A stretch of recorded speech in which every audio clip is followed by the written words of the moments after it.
Hello, my dear friends. Hope you are doing well. This is Ouassima Issrae, and I'm coming today to present to you a beautiful outside inside lady that I learned with about storytelling and the practice of it. I would have never imagined that it includes so many other practices in it and that it had so much depth. I was just following my intuition and I ended up with Alison. I'm so happy that we met. We met in Sintra, the magical city in Portugal together. We're in this fairy tale and storytelling therapy and so on. And it was a beautiful event. I'm so happy to meet you. Welcome, Alison. Thank you, Isra. It's a pleasure to be here. And likewise, the magic of the Moonlusa conference in Sintra, it's last year there. So I feel deeply honoured to have met you and be here now and our journey with storytelling together. I like that you said inside and outside friend, inside a computer, and we've met in person too. Yes. As well. Maybe you can present yourself. Where are you in the world? What brought you to the world of storytelling? And what is like your mission? What is your goal with this practice? Okay. What brought me to the world of storytelling? Well, I think you have to, first of all, acknowledge and honor everybody has a world of storytelling within and around them. We're all part of storytelling culture because that's how the human brain works. We work in story. I came to become a professional storyteller in Scotland. Actually, you could go back to before I arrived in Scotland. I had a very first job, a part-time job, before I went off to college to make money so I could travel to South America. And my first job was as a community librarian right in the heart of England, Wolverhampton, where I grew up. And children would come into the library who couldn't read. I would sit at lunchtime and let them choose a book and read it to them. So that was sitting telling a story from a book.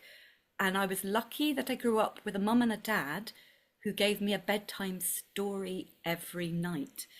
Now, I don't know if this is cultural around the world. It certainly is part of the UK that a grandparent or a parent would sit with a book and read a story to you. And my father told one story from his childhood that I think his granny had told him, and that was the only oral story without a book, I was told. And fast forward 30 years to I'm back in my family's homeland of Scotland, and I got an opportunity while I was a drama teacher to work with Glasgow City's libraries department, and I started storytelling at various libraries for them, and it was supported learning, what we used to call special needs education. And the first group were deaf children. So, how do you tell a story to deaf children if you don't know how to sign? Um, and I used dramatic movement and mime and the picture book, and loved it. It was just a natural progression of being a theatre worker. And then I lived with a professional storyteller from Michigan in Glasgow. She had come to Glasgow. She was a musician, Kate Kramer MacDonald. She married a Scotsman and brought her teepee from America, from the tribe she'd lived with somewhere near Michigan, to the Garden Festival in Glasgow. And I believe the year was 1988. Well, Kate and I shared flats and looked after each other's cats when we were traveling. And Kate shared a lot of storytelling technique with me. And then eventually a friend said, "Did you know there's a storytelling centre in Edinburgh?" And I went along and discovered that there was a whole movement, a re-emergence of storytelling across the globe. America, I think, really led the way with storytelling in classrooms and making it part of a curriculum so that children could learn to tell a story from the book, put the book down, and then tell the story from memory. And I've always thought Americans seem to be great at communicators, you know, putting their thoughts across verbally on a screen, on a radio play. They're brilliant communicators. Perhaps embracing the oldest art form of storytelling is part of that. And yeah, I learned from Scottish travelling folk, which was really, really privileged thing to have been able to do.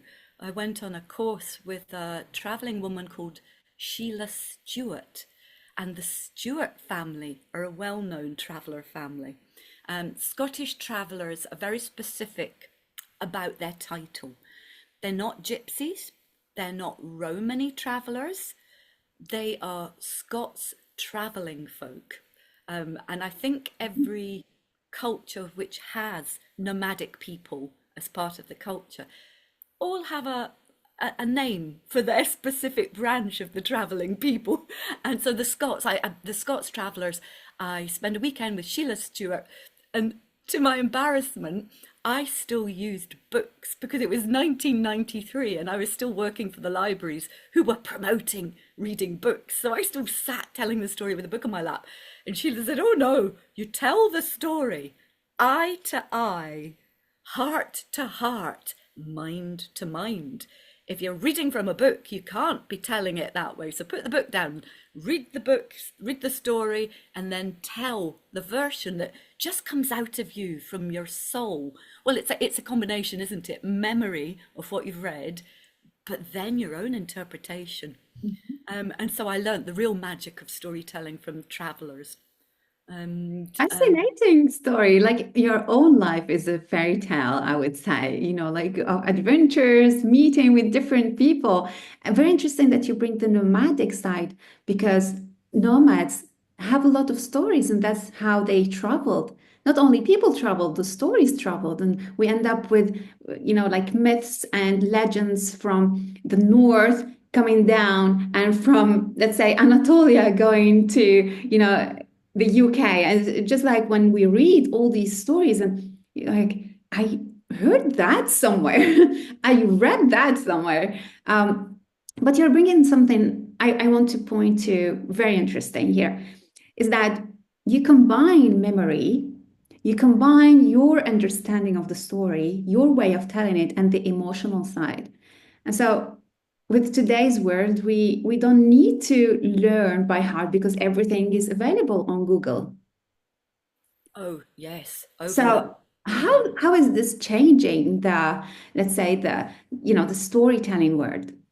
Oh, it has. What a good question, because it was particularly during the global pandemic of COVID-19 in 2020 when a lot of us found ourselves confined, constrained to our homes. And of course, most of us have computers and Zoom existed. People like me had never used it, but we all learned very quickly. And that opened up storytelling for me on a global level. Obviously, the global storytelling network was always there, but suddenly we were meeting each other in storytelling cafes and people's Zoom calls. So that widened my entire horizons of the storytellers I knew, what people said about storytelling, the science behind it. There are a lot of studies have gone into storytelling and how it works on a human being and the brain.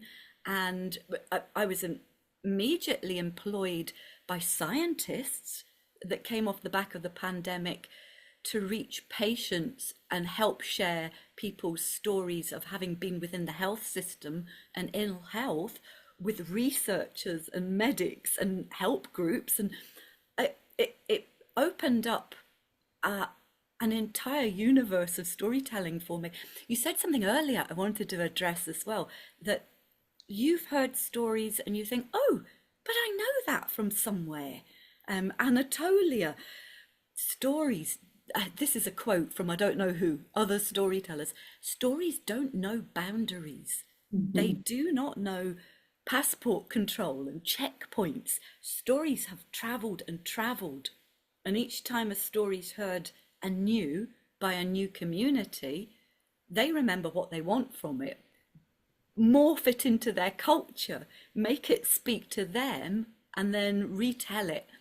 And so the story, they've been with us since the dawn of creation. So true.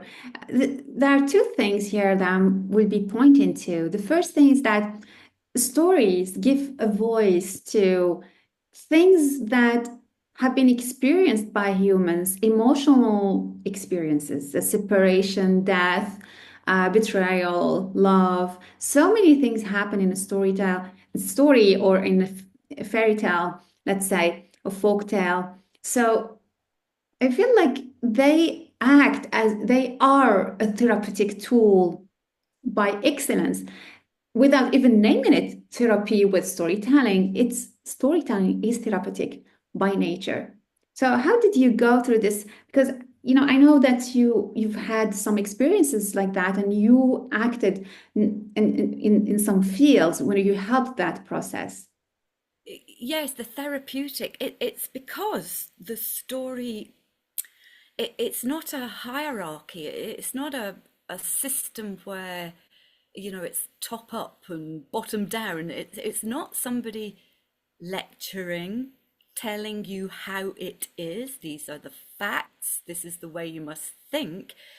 It's metaphor. It uses metaphor to subtly introduce an issue, a crisis, and look at the myriad ways people have approached it, the things that have helped. It allows all the nuances in life to filter in.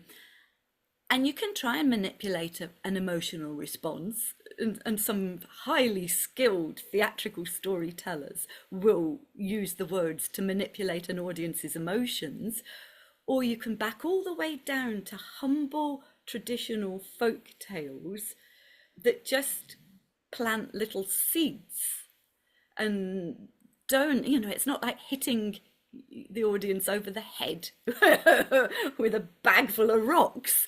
It's gently laying a path of seeds for people to pick up as their psyche's ready to take on and use. So it works on every level of human consciousness and more consciousness, wider consciousness.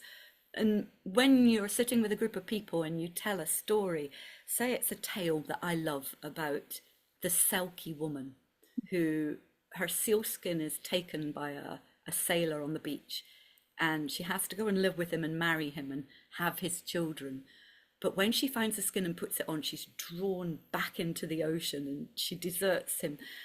And why am I telling you this one? Yeah, it's the emotion for me. What I'm reading into that story is very specific. This is one from Scotland, the Ayrshire coast, that's in the book you asked me to talk about, Dancing with Trees.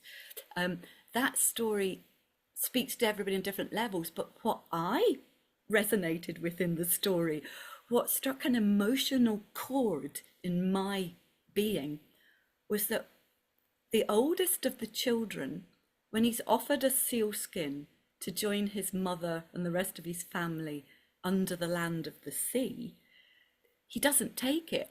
He goes, "No, I don't want to live in the sea or be a fisherman like my father. I want to live on the land. I want to be a farmer and marry the dairymaid." And so for me, the emotion in that story, the metaphor, the message, you don't have to do what your parents have done before you. And for me, that gave me emotional strength not to have to do what my mother had laid out for me, which was to be an actress. So I haven't moved that far away from it, because storytelling professionally, you're still going in front of a group of people and performing. But there's the other little quirk of storytelling, and it's taken me, I'd say 15 years solid practice to really understand that why I love the storytelling. It's not a script, a theatre script that I've learnt word for word. and it's therefore a foregone conclusion about what will happen. Because I know the story and I'm going to tell it eye to eye, mind to mind, heart to heart, every audience will join in, react, speak to you during the story. Interruptions can happen. Somebody can burst in the door not knowing you were all in the room. And you are then in a position to let that change and influence the telling of the story. And it becomes co-creation. So back to emotions, just say it's an emotional day, but everybody's come in weeping, not because of the news that morning or a disaster, but because people are feeling highly sensitized.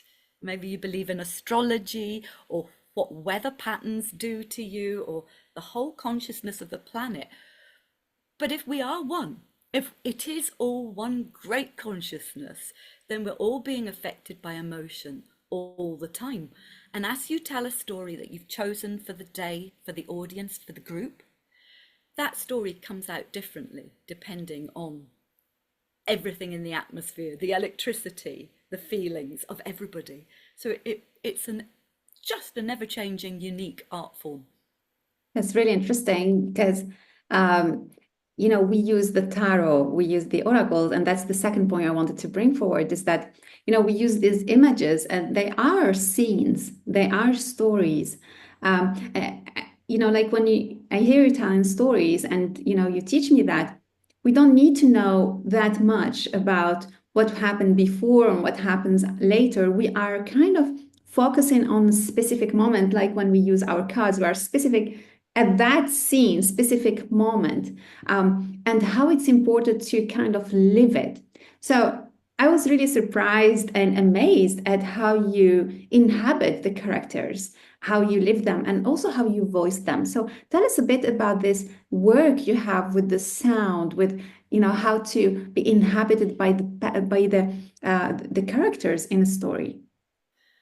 Okay, yes. So inhabiting a character, it's not all storytellers will do this. In fact, I think I've seen storytellers in Scotland saying specifically, and I don't do, I did a man's voice there, and I don't do character voices and accents. We tell the story bardic style. So, there's a bit of people being upset by the performers, the storytellers who can use a voice and make a character stand out. My background, as I said, was theatre and teaching theatre, and specifically to people with learning differences. Used to be called disabilities, but I just see them as differences. And I used every tool in the performer's bag to make my performance, my telling of a story, very clear to the audience, many of whom are neurologically very different to me. So my expression, the way I move my lips, how the volume and clarity of my voice came out were important because I knew members of the audience might struggle to understand a very monotone or flat telling. So I naturally, if I was telling to children doing a Halloween story, All Souls Day, if I was telling a ghost story or about a witch, I would give the witch a cartoon, ha ha ha, cackling voice. My consciousness is telling me that most of the medium that people see in this day and age is TV, cartoons, and you can hear how old I am. Of course, it's computer games, really, isn't it? And what children are doing now, it's not sitting listening to a story round your grandmother's knee. So they're used to over animation. I think overstimulation. I think it's actually a struggle for children now to learn communication skills well because of a bombardment, the overload of technical storytelling. So I make it very clear, and to do that, I use different pitches in my voice. I mean, I have worked with voice coaches from a specific form of voice training, which is at the school. It's called the Royal Conservatoire in Glasgow. It's it used to be the Royal Academy of Music and Drama. And Nadine George's method was born from a lot of collaborations with avant-garde French theatre makers in the 1930s. And it was about the voice can come from your soul. It can be your soul speaking. And Mhm. I think we know as people who work in therapy and healing that so many people feel that their throat chakra, that their voice box is restricted, and they feel caught up in their voice, that they don't speak their truth. So this method of voice production bypasses that by giving you no more to think about than a singing warm up, lovely singing warm ups in, and it gives you four voices to come from: one deep down in your stomach, one in your lower chest, one in your high chest, and one right up in your head. So it's a lovely method for people who like to sing. And it brings the voice out very clear and pure. So when I tell a story, if I'm telling a witch, I add a hint of malice to the voice. So she said, laughing, like the prince, no, so she's got to be a little bit contrived. And I hope that for possibly people who don't speak English as a first language, or learning English, or don't speak at all, neurodivergent, I hope it places the characters in their imagination clearly so that they're not confused. Super interesting. You brought the imagination and how it's important for us because you tell a story, you might give it a character, you give it a voice, and so on. But it's the listeners. It's our job in a way to imagine and to like connect the dots. I believe as well when as we are talking about the technologies and all of this. I wonder if it has an impact on our imagination and also with the artificial intelligence and how it's impacting the stories. Like, I'm watching so many people using it for creation of content, of books. So, what is left for us to do if it's for artificial intelligence to do? Where is our creativity? Where is our own surprises when we write and there is like an enlightenment that happens. So I wonder how all of this will influence the creativity of storytelling as well, and from the teller and the listener perspective. Oh, that's a huge, huge field to think about, and I'm not sure I can do it any justice. I'm still feeling very naive and confused about artificial intelligence. I mean, I'm using it. I'm using Grammarly to help me with bits and pieces, and that can be a bit of a trap for a writer too, because when I've finished writing a story for a publication, I'm thinking, okay, let's just see what AI thinks of this.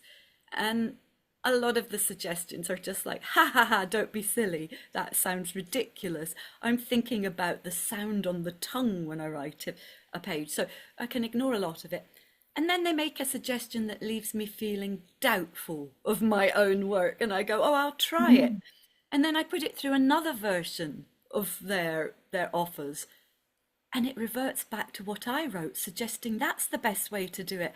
So if I'm confused, that's fair enough. But I think AI is confused. It's fallible. We've got to remember that. On the scale of people are writing books, I think they're going to lack that little bit of human soul that we need and that makes people stand out as writers, thinkers, performers. And I know that the National Network of American Storytellers they've had great debates on the Storytell list that I tune into about, here's a story I put through AI, and then they'll put up the AI version and we all laugh because it's dulled down the senses. It's made, sometimes it's too loquacious and too gushy and too, yeah, it's a froth level that it might suit some of us at certain periods of our life, wherever our brains have developed to. We might not want to go any deeper than that. It might satisfy some form of we should all look the same and think the same.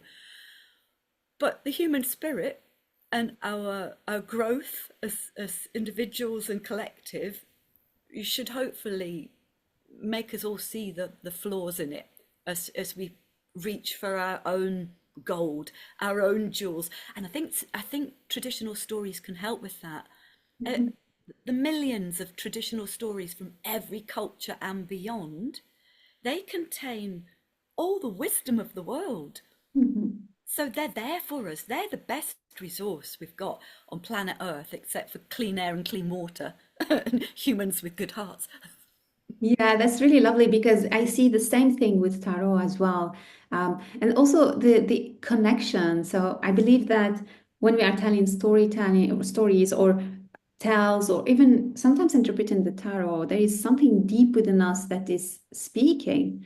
That, like it's connected to I don't know if call it to the human wisdom consciousness, but from my perspective, I believe in the cosmic consciousness, universal consciousness, the work with the ancestors, whether cosmic or humans or all type of ancestors we have. Sometimes a stone can tell a story.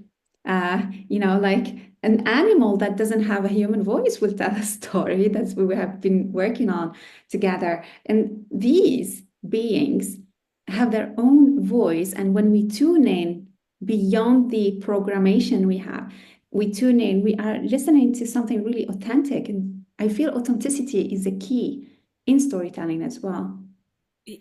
Yes, that's a really good point, Isra, because authenticity, that's a word that's used all the time now, that be an authentic person, don't follow the crowd. And the animals having a voice, it, it's it's like the storytellers, wherever the stories originated, they're trying to give every little part of the spider's web of creation. Say it's all linked by a spider's web, and the dew in the morning is bejeweled your spider's web. Uh, whose web? Indra's whose web am I talking about? The story of creation in the web.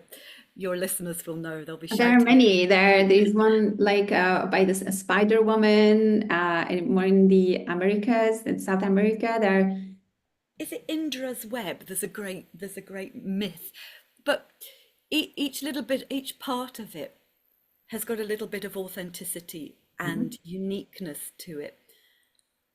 And those stories give it the voice, and the animals are the voice of all the other parts of creation that the human race, well, certain cultures, the Western cultures especially, as they moved desperately towards science and away from the mystics and God, as they said, no, it's all rational, we can explain it all, we can tame it all, we can harvest it all. As we moved into that mindset of use everything, it doesn't have soul, spirit, or rights, the voices of the animals disappeared because there's so many creation myths around the world where in the beginning of time the animals spoke, and they Mhm. ended, and the trees spoke and the plants spoke, and we could hear them, but they stopped speaking to us because we started destroying it all and not respecting nature. So that's a lovely point of it.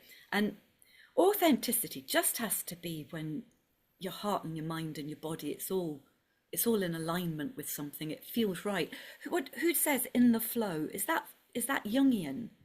I When don't remember. I'm really not remembering. I'm fully immersed in what you're saying.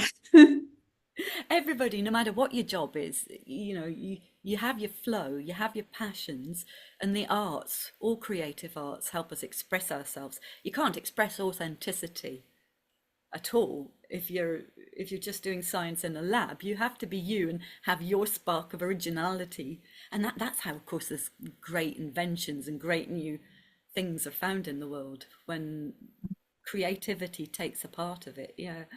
This is very interesting. Maybe this is one of the last maybe points we can have together is, I feel that with the computer and all these informations available online, we can access all stories. We can create all type of stories and things like that. But at the same time, it feels that what is important is not just the story, it's the individual telling the story. That's where I believe, like in the authenticity, like the individual.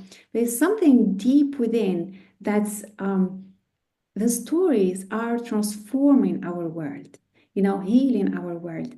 And these last years, I've seen a lot of ceremonies starting again, whether in spiritual community or small groups.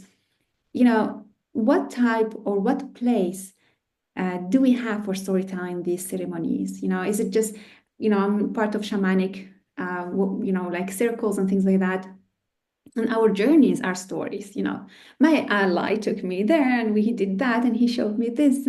But I don't know if we can leave more space to these journeys to inhabit them, to our storytelling, maybe just have a story for that circle or ceremony. So I'm just wondering how we can bring that authenticity of the teller, authenticity of the trip, of the journey, of the stories themselves in a more frequent basis to our lives. Okay, yes. Well, being part of a storytelling world here in Scotland and the greater world, people are interested in the story of the place they're in. I think that catches most people who aren't necessarily part of ceremonial groups, but they still connect to, oh, that rock in the middle of the river used to be called the Witch's Stone. Ah, and that's where people used to catch water pearls, and they say there was a mermaid there. So everybody's interested in that bit of cultural storytelling around them. So Mhm. how does that translate to when you're being part of a group, say shamanism? I used to be part of a shamanism group. No, we didn't tell stories other than the journeys we went on and that story. But everybody within the group was very interested in traditional cultural storytelling. And they were Mhm. all searching for this particular group, goddess mythology. And they Mhm. wanted indigenous from Scotland. And of course, Scotland has its Cailleach, its goddesses, and her either triple aspect or her younger self, bride. How do we include it more and more? People interested in the narrative art form of oral storytelling have storytelling groups specific to going and listening to, say, a professional storyteller, but the rest of the group gets to share a story. That's a very specific thing to do, a storytelling club. I think to make space for it in other forms of our earth magic and earth worship and just wanting to heal the division in the human soul and the destruction of the planet, then we should include storytelling in the circle, even if it's an introduction, who you are and how you're feeling today, the journey of how you got here. Encourage people, the story of your name. Encourage people to start sharing stories equally. Not so it's about watching the performer. Yes, the performer, the storyteller can give you so much food for thought, so much to take away and work with. And they have their place in our culture. Obviously, I'd be out of a job if they didn't, but it's about sharing those skills and helping other people tell their story. I think we're going to have to do something about it, aren't we? I think we are going to have to have more storytelling in the work we do. I am Yes. going to hopefully have some workshops in Scotland for people to come and explore the forests and the Holy Loch and write and tell stories and do some poetry and art. So more of that, please. I would love to be part of that. And also, you talked about storytelling in prisons. I know you've acted on that field with children and with kids, not only like as a recreative activity, but really as an educational tool and system as well. Writing books as well as part of transmitting these stories. So, if you want to tell us a little bit about your book, you have another book which I'm not having at the moment, but yeah, how did you come to collect all these beautiful tales? Oh, okay. So you were holding up Dancing with Trees Eco Tales from the British Isles, which I wrote with my friend and colleague Alette Willis, who is a lecturer at Edinburgh University. Alette and I met at an Eco Schools Day at the Scottish Storytelling Centre in Edinburgh that was using stories, traditional stories, in environmental education. Because, children can grasp facts, and adults, not just children, but you can grasp some really complicated facts when you put it into a story, and it shows you how it fits into a context of the wider world or biology or whichever part of the ecosystem you're wanting to explain. So it's very educational in that sense. At the time, I was doing my master's degree in Scottish folklore at part of Glasgow University in the Dumfries campus, and I was collecting Scottish folk tales with an environmental message. And Alette said, why don't we, off the back of what you're doing for your master's, why don't we collect Indigenous folk tales from England, Ireland, Scotland, and Wales, from the UK culture? We were looking at the Celts specifically, the Celtic tribes that came and were storytellers and respected the natural environment, and the Scottish travellers, again, who'd rescued, saved, kept many of these stories alive and known, and also respected the natural world because that's where they got their food from, and their livelihoods. So, long story short, I was writing another book at the time for a publisher called The History Press. I was writing Lanarkshire folk tales. That's the county I live in, which includes Glasgow. So a lot of stories in there from history. And we pitched our idea of an environmental storytelling book to this publisher, The History Press, and they went for it. So Dancing with Trees was published in 2017, gosh, that long. And it took me until 2021 to finish Lanarkshire folk tales. It was hard finding those stories. And then during the lockdown, I was working on a collection of scary stories for children because they love scary stories. And then lockdown happened, and I saw a lot of very young children living in fear of strangers, fear of going out in the world, and delayed speech development. So rather than scary folk tales, I wrote funny folk tales for children, which is there from around the world. Those are 11 stories that really are hilarious and multicultural. So those were my books. And they're stories I tell, and it's helped me survive during a lot of economic crises as a storyteller. I get work in schools a lot, and libraries, museums, heritage sites. So that is having a entertaining yet educational part that blends in with whichever sector you're in, heritage or health, and it helps impart ideas in the way the human brain works through story. And the books have been good fun to write, and I'm working on a new one of elfin and fairy folk tales from Scotland. Amazing. I'm patient to read that one as well. Thank you so much for being here. It was such a joy to talk to you and, discover your world. And hopefully we discover your work. I'm going to leave the websites below. And yeah, I hope to see you soon for our own practice. Dear friends, thank you for watching today. Don't forget to check our websites for our next trainings. I'm training at the moment the Amazons of North Africa, our ancestors, and how they are awakening us again to protect the sacred, and also discover the books that we publish in Core Magic. So much love. Bye bye, Alison. Bye bye. Thank you. Bye, everyone.